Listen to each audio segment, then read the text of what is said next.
আলিউল cooking. গোলাপজাম শুধু একটা মিষ্টি নয়, এটা একটা আবেগ। এটা আমাদের উৎসব, আনন্দ আর উদযাপনের সঙ্গে জড়িয়ে আছে। এই গোলাপজাম মিষ্টির রসালো স্বাদ আমাদের শৈশব স্মৃতি জাগিয়ে তোলে। পারিবারিক মিলন, বন্ধুর বাড়িতে আড্ডা, বিয়ের অনুষ্ঠান, আনন্দঘন মুহূর্তে গোলাপজাম যেন এক অনিবার্য সঙ্গী। গোলাপজাম ঘরে বানানো হোক বা কিনে আনা, এর প্রতিটি কামড়ে যে সুখ আর তৃপ্তি অতুলনীয়। চলুন রেসিপিটি শুরু করা যাক।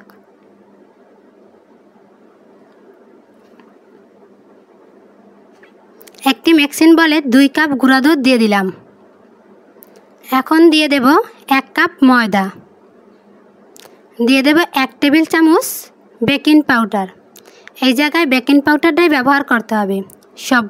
সবগুলো শুকনা উপকরণ একসাথে মিক্স করে নেব। মিক্স করা হয়ে গেছে।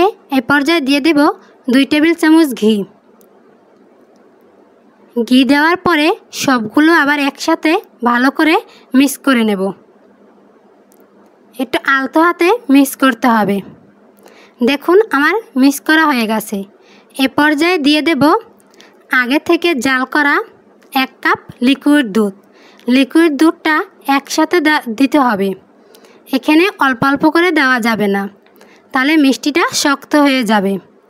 এখন আমি একটা ডো তৈরি করে নেব। দেখুন আমার ডোটা তৈরি হয়ে গেছে। এখন এরপর আরেকটু ভালো করে মেখে 10 মিনিটের জন্য রেস্টে রেখে দেব। চুলায় একটা হাঁড়িতে 2 কাপ পরিমাণ চিনি দিয়ে দেব। এখন দিয়ে দেব 2 কাপ পরিমাণ পানি।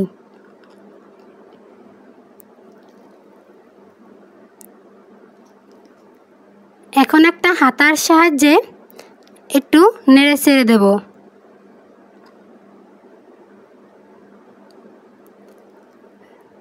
চুলার জালটা হাইটে রেখে পানিটা বলক আসা পর্যন্ত অপেক্ষা করব। দেখুন বলক এসে গেছে। এ পর্যায়ে 3টা এলাচ দিয়ে আর একটু ভালো করে নেড়ে চেড়ে 5 মিনিটের জন্য রান্না করে নেব।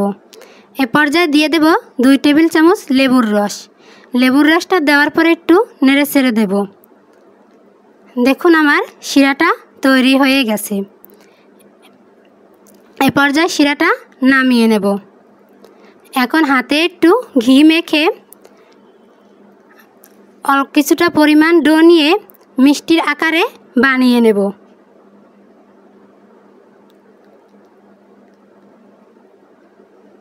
দেখুন আমি মিষ্টির আকারে বানিয়ে নিলাম।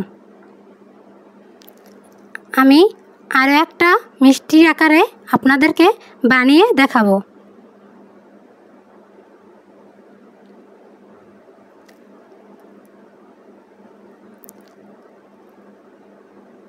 আমি এখন সবগুলো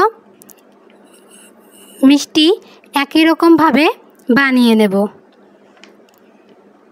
দেখুন আমি সবগুলো মিষ্টি একই রকমভাবে বানিয়ে নিলাম। চুলায় একটা প্যানে বসিয়ে পর্যাপ্ত পরিমাণ তেল দিয়ে দেব। চুলার জালটা লো হিটে রাখতে হবে। তেলটা পুরো গরম করা যাবে না। এখন এ পর্যায়ে আমি মিষ্টির বলগুলো দিয়ে দেব। সবগুলো মিষ্টির বল আমি একই সাথে দিয়ে দিলাম।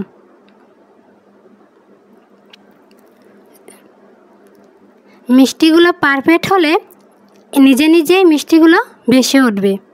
দেখুন আমার মিষ্টিগুলো ভেসে উঠেছে। এখন একটা হাতার সাহায্যে উল্টিয়ে দেব। দেখুন মিষ্টিগুলো কালার চলে আসতেছে। আমি ভালো করে উল্টিয়ে মিষ্টিগুলো আরেকটু কালার করে নেব। দেখুন আমার মিষ্টিগুলো কি সুন্দর কালার হয়ে গেছে। এ পর্যায়ে একটা হাতার সাহায্যে মিষ্টিগুলো তুলে নেব। দেখুন আমি সবগুলো মিষ্টি তুলে নিলাম।